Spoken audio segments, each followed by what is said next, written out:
ने मैं तो जदों दा होश संभालिया ए जा कुछ वेंदा आना हुण तां पानी सिरों लंघ गया ते किसे दे कंन तां चूं ही नहीं रही पैर पैर ते भुल जांदे ने जिगर इन्हां नूं दसिया कि अगे खड्डा है ते तो जिन्ना चोरी खड्डे च डिग्गणदा इहदा तां सकून ही नहीं आंदा बस भाई अल्लाह ही वारस है हुण तां की हो गया होना की है यार पहली बारी हो रहा की हो की गया तमी दस तो सही की दसा हुण की होया दस सी परेशान कीती जाने आ वेंदा तां पिया भी फैसलाबाद च डोर नाल किसे दा सिर कटीज गया ते साडी कौम उदों जागदी है जदों कोई मर गया अगे पीछे दी तो चेता आंदा भी आ चीज गलत है आ चीज सही है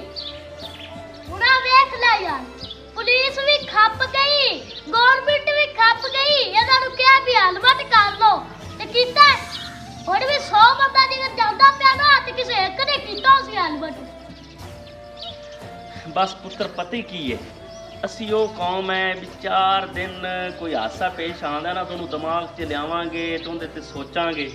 उस तो बाद असी भुल जाने हैं पैर दी भुल जाने हैं ते नाले पुत्र असी तो उन्ना चिर जागदे ही नहीं जिन्ना चिर किसी का सिर ना जावे जे किसी का सिर जावे तो असी जागने हुण मैनूं ये दस ना गौरमेंट का गुनाह है ना इदारियां का गुनाह है हुण तू जे तू पतंग उड़ावन लग पवे ते मैनूं नहीं नज़र आउंदा ये तो वालिदैन नूं भी सोचना चाहिए ना लेकिन साडा की काम है भी असी आप अमल नहीं करना हुण हैलमेट है ना